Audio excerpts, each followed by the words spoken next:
कोई कहता है जीवन एक क्षण भंगुर है, कोई कहता है कि जीवन एक सुंदर स्वप्न की भांति है, तो कोई कहता है कि जीवन एक कटु सत्य है। परंतु जीवन है क्या? जीवन प्रतिबिंब है आपका, एक दर्पण है। अर्थात आप स्वयं को वैसा ही पाओगे जैसा आप स्वयं को दर्शाओगे। यदि आप दर्पण में देखते हो और मुस्कुराते हो तो आपको सामने आनंद ही दिखेगा। वही यदि आप मुख बनाते हो तो आपको एक व्यक्ति दिखेगा जो रुष्ट है। अंत में सबसे अधिक महत्वपूर्ण है आपके प्रयास। आपको सदैव प्रयास करते रहना होगा कि आप स्वयं को प्रसन्न और सकारात्मक रख सको। ये आपका ही उत्तरदायित्व है, इसे निभाएं। इस मन को प्रसन्न कीजिए, ये संसार सुंदर लगेगा और ये मन प्रसन्न होकर कहेगा राधे राधे। जीवन में कभी हमें सफलता मिलती है, कभी असफलता, कभी आशा मिलती है, कभी निराशा, कभी विजय मिलती है तो कभी पराजय मिलती है। इसके पीछे कारण क्या है ये जानना अति आवश्यक है। जैसे कि यदि पराजय की बात की जाए, जब भी हमें पराजय मिलती है हम सोचने लगते हैं कि ऐसा क्यों हुआ? क्या हमारा शत्रु अत्यधिक शक्तिशाली था या हमारी नीति में कोई कमी थी? इन सभी कारणों के पीछे एक बहुत बड़ा कारण होता है और वो कारण हमारे ही भीतर छिपा होता है। यूं समझ लीजिए एक मार्ग है जिस पे आप चल रहे हैं। वो मार्ग कंकड़ों से भरा है पर आपने पादुकाएं पहनी हैं, आप चल के आगे चले जाते हैं। अब एक ऐसा मार्ग आता है जो पुष्पों से भरा है। अपनी पादुकाएं पहनी है पर आपकी पादुकाओं में एक कंकड़ फंस जाता है। तब 2 कदम चलना भी कठिन हो जाता है। इस संसार की कोई भी बाहरी शक्ति आपको परास्त करने से पूर्व, क्या आप जानते हैं कौन आपको परास्त करता है? आपके भीतर की दुर्बलता, आपके भीतर छिपे ये शत्रु। इसलिए सकारात्मकता इतनी महत्वपूर्ण हो जाती है। अच्छे लोगों के साथ रहिए, अच्छे संगत, मित्रता कीजिए, प्रेम कीजिए। ये प्रेम इतना शक्तिशाली कवच है जिसे ब्रह्मास्त्र भी काट नहीं सकता। ये समस्या का कंकड़ क्या है? आइए मेरे साथ प्रेम से कहिए राधे राधे। समय जो सब कुछ सम कर सकता है, जो सबसे अधिक शक्तिशाली है, सबसे बड़ी संपत्ति है, सबसे बड़ा शिक्षक है, सबसे बड़ा अवसर। ये समय जब अच्छा चलता है तभी आपको मैं की मदिरा में डुबा देता है, अहंकार में डुबा देता है। और जब बुरा चलता है तो दुख के सागर में, स्वयं की घृणा में आपको डुबा देता है। तो ये समय जो इतनी शक्तिशाली संपत्ति है, इतना महान धन है, इसे ऐसे ही व्यर्थ मत कीजिए। इस समय के साथ क्या करना है, कैसे करना है, ये सोचने में और करने में समय व्यर्थ मत कीजिए। यदि आपने समय को गवा दिया तो ये समय ही निश्चित करेगा कि आपके साथ क्या करना है। तो समय का सदुपयोग कीजिए और मेरे साथ प्रेम से कहिए राधे राधे। ये जीवन क्या है, हम क्या है, हमारा अस्तित्व क्या है? पंच तत्वों से ये शरीर बना है और इसमें परमात्मा का एक अंश, आत्मा भी वास करती है। और जब इस जीवन का अंत होगा तब पुनः हमें इन पंच तत्वों में ही समा जाना। यही सत्य है। अब कई सारे मनुष्य कई सारे प्रयास करते हैं कि कुछ ऐसा कर जाए कि यह संसार उनको सदा के लिए स्मरण रखे। परंतु ये जीवन है क्या? उस समय जिसमें हम श्वास लेते हैं, जिसमें हमारा हृदय धड़कता है, जिसमें हम क्षण जीते हैं। अब इन क्षणों में, इस समय में हम क्या करते हैं ये महत्वपूर्ण है। क्या हम अहंकार करते हैं या परोपकार करते हैं? इस सृष्टि को बांधने का प्रयास करते हैं या स्वयं को साधने का प्रयास करते हैं? सीख यही है कि बल हो या काया, इस पर न कभी अहंकार कीजिए, न कभी इससे मोह उचित है। बस हर एक क्षण प्रेम के साथ जिए और प्रेम के साथ कहें राधे राधे। इस संसार की सबसे बड़ी शक्ति क्या है? दैहिक शक्ति, भौतिक शक्ति, राजनैतिक शक्ति, स्वर्ण की शक्ति, विद्या की शक्ति या माया की शक्ति? भक्ति की शक्ति या विरक्ति की शक्ति। इस संसार की सबसे बड़ी शक्ति है शक्ति मुस्कुराहट की। यदि आप और मैं ऐसे समय पर मुस्कुरा सकते हैं जहां पे मुस्कुराना लगभग असंभव है, तो विश्वास कीजिए इस संसार में कोई आपको तोड़ नहीं सकता। ये कुछ उस रेशम के कीड़े की भांति है जो चारों ओर से ढका होता है, खोल के भीतर रहता है किंतु जीवित रहता है। ये मुस्कुराहट ये केवल एक भाव नहीं है, ये संसार का अभाव दूर करती है, अभाव आशा का, अभाव विश्वास का। ये मुस्कुराहट भीतर से आपके मन में आशा भी जगा देती है और इस संसार की हताशा दूर करती है। इसलिए कठिन से कठिन समय में भी केवल मुस्कुराइए। ये शक्ति आपसे कोई छीन नहीं सकता, और यदि आपके पास ये शक्ति है तो कोई और शक्ति आपको रोक नहीं सकती। तो मुस्कुराइए और मेरे साथ प्रेम से कहिए राधे राधे। यज्ञ की अग्नि को शुभ माना जाता है, वही चिता की अग्नि को शुभ माना जाता है। ऐसा भला क्यों? यहाँ बात आती है लक्ष्य, विचार और संगति पर। जब हम यज्ञ करते हैं तो हमारा लक्ष्य क्या होता है? वातावरण को थोड़ा और पवित्र करना, सकारात्मक करना हमारा लक्ष्य शुभ होता है। इसके पश्चात आते हैं विचार। इस परिस्थिति में विचार रूपी अग्नि एक चिंगारी की भांति आरंभ होती है और सभी लकड़ियों को जला देती है, सुगंध फैला देती है। अर्थात यदि आपका लक्ष्य शुभ होगा तो वह स्वयं ही शुभ विचारों को आमंत्रण देगा। ये शुभ विचार तभी आते हैं जब आपका संकल्प शुभ होता है। दूसरी ओर चिता की अग्नि, इसका लक्ष्य क्या होता है? किसी देह को परधाम पहुंचाना। अंत में सब कुछ आपके चयन पर निर्भर करता है कि आप क्या चयन करते हैं। आपका लक्ष्य यदि शुभ होगा तो आपके विचार, संगति और उसका परिणाम सभी शुभ होंगे। आइए और मेरे साथ प्रेम से कहिए राधे राधे। इस संसार में हर वस्तु के, हर परिस्थिति के, हर भाव के दो पहलू होते हैं। इसमें बदलाव आता है तो केवल दृष्टिकोण द्वारा।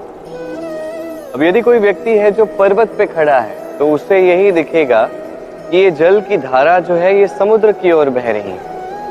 दूसरा व्यक्ति जो समुद्र के पास खड़ा है उसे ये लगेगा कि धारा जो है वो समुद्र की ओर आ रही है। बात यहाँ है दृष्टिकोण की। अब यही समय के साथ भी होता है। कई बार मनुष्य जो है चिंतित रहता है, त्रस्त रहता है कि उसके पास समय बहुत ही कम है, वो उसमें कुछ कर नहीं सकता, थोड़ा और समय होता तो अच्छा होता। वो ऐसे भी सोच सकता है कि अब कुछ ही सही समय शेष तो है, अर्थात जो बचा है उसे बचाया भी जा सकता है, इसमें जीवन बसाया भी जा सकता है। तो ये निर्भर करता है आप पे। तो शुभ दृष्टिकोण रखिए और मेरे साथ प्रेम से कहिए राधे राधे। इस संसार में जब भी पाप बढ़ता है ईश्वर अवतार लेते हैं, या तो जो व्यक्ति पाप से लड़ता है सब उसे ईश्वर मान लेते हैं। यहाँ बात है साहस की, यहाँ बात है लड़ने की। ये समय सर्वश्रेष्ठ प्रशिक्षक है और ये उन्हीं के साथ खेल खेलता है जो सर्वश्रेष्ठ खिलाड़ी होते हैं। ये उन्हीं की परीक्षा लेता है।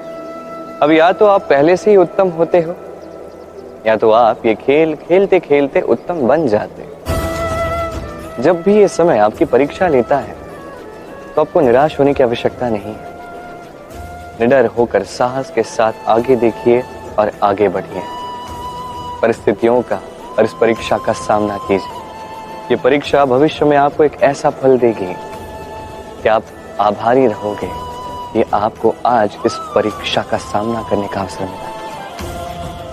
आइए और मेरे साथ प्रेम से कहिए राधे राधे। हम सभी शक्ति का अनुभव करना चाहते हैं। अब यदि आपसे पूछा जाए कि सबसे अधिक शक्ति का अनुभव कहां से प्राप्त कर सकते हैं, तो आप में से कोई कहेगा पौष्टिक आहार ग्रहण करने से, व्यायाम करने से, कोई कहेगा धन प्राप्त करने से, मित्रों से, परिवार से आदि इत्यादि। इन सब से आपको शक्ति का अनुभव तो हो सकता है, किंतु सबसे अधिक शक्ति का अनुभव आपको होगा तो केवल एकता से, संगठन से। यदि आपको उदाहरण दूं तो स्वयं अपने हाथ को देख लीजिए।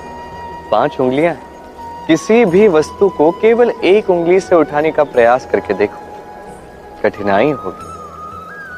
तब आपको आभास होगा कि जब ये 5 उंगलियां एक साथ आ जाती है तो कार्य कितना सरल हो जाता है। यही है शक्ति एकता की। सबसे अच्छा उदाहरण यदि आपको दूं तो बांसुरी। ये बांसुरी, इससे बड़ा ही मधुर स्वर निकलता है जो सबके मन को भाता है। ये बात सत्य है, किंतु ये बांसुरी मैं केवल 1 या 2 उंगलियों से नहीं बजा सकता। मुझे सभी उंगलियों का उपयोग करना ही होगा, तभी इससे मधुर स्वर बहेंगे जो सबके मन को भाए, है कि नहीं? इसी प्रकार यदि आप चाहते हैं कि आपके जीवन की बांसुरी से भी मधुर संगीत बहे जो सबके मन को प्रसन्न कर दे, तो आपको जीवन में एकता लानी ही होगी।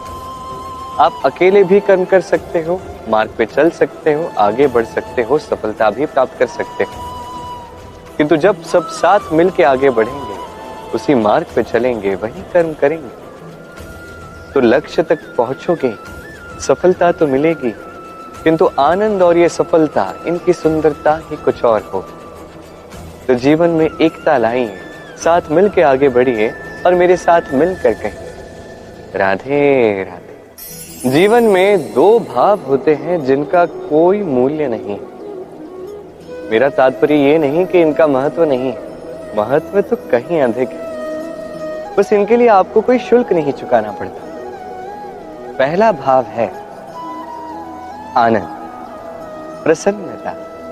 ये आपको कहीं भी मिल सकती है यदि आप ढूंढना चाहो। आप किसी पुष्प की कली को देखकर प्रसन्न हो सकते हैं। वायु के कारण जब ये वृक्ष लहराते हैं, उन्हें देख के आप प्रसन्न हो सकते हैं। एक नन्हे से बालक की किलकारियां सुन के आप प्रसन्न हो सकते हैं। एक रोते हुए बालक को हंसा के आप प्रसन्न हो सकते हैं। सब आप पर निर्भर करता है। वही दूसरा भाव है चिंता। अब मनुष्य बड़ी चिंता करता है। आज मैंने ये कार्य किया, उस बात की चिंता। आज मैं ये कार्य नहीं कर पाया, उस बात की चिंता। कल मुझे वो कार्य करना है, उस बात की चिंता। कल क्या मैं वो कार्य कर पाऊंगा, उस बात की भी चिंता। चिंता भी हर कहीं है, ये भी निःशुल्क है। जितनी चाहे उतनी चिंता प्राप्त कर सकते हैं। एक महत्वपूर्ण बात स्मरण रखें, प्रसन्नता जीवन का एक नया आरंभ है, वही चिंता ये जीवन की चिता। अब ये दोनों भाव निःशुल्क हैं, दोनों आपके समक्ष हैं। क्या चुनना चाहेंगे आप, चिंता या प्रसन्नता? निर्णय आपका। आइए और मेरे साथ प्रेम से कहिए राधे राधे। धन, संपत्ति, ये सब क्या है? बस वो मूल्य है जिसे चुकाकर हम बदले में कुछ पा सकते हैं। अब धन से इस संसार में बहुत कुछ पाया जा सकता है, किंतु वो सभी केवल भौतिक वस्तुएं हों, भौतिक संसाधनें, भौतिक सुविधाएं। अर्थात आपके पास जितना भी धन हो, वो आपको मीठी निद्रा तो नहीं दे सकता, आपको जीवन का वास्तविक सुख नहीं अनुभव करवा सकता, क्योंकि ये भौतिक धन, ये भौतिक वस्तुएं ही देगा। वास्तविक धन क्या है? यदि ये प्रश्न आपके मन में आता है तो इसका उत्तर मैं अभी आपको दूंगा एक उदाहरण द्वारा। कभी आपने सुना होगा कि एक पिता आजीवन अनिष्ट करता है, अनर्थ करता है, बुरे कर्म करता है केवल धन अर्जित करने के लिए। वो सोचता है कि मैं धन अर्जित करूंगा और अपने संतान को एक उज्जवल भविष्य दूंगा, एक सुख से परिपूर्ण जीवन दूंगा। अब संतान जब जन्म लेती है तो वो भाग्य भरोसे इस धन को भोगती है। जैसा उसको मिलता है वैसा उसका उपयोग वो करती है। कई बार आपने ये भी देखा होगा कि संतान समस्त धन नष्ट करने जाती है। अब वो पिता जिसने सारा धन संचित किया, जो उसका स्वामी था, आज उस धन का चौकीदार बन बैठा है। अब ऐसा क्यों होता है?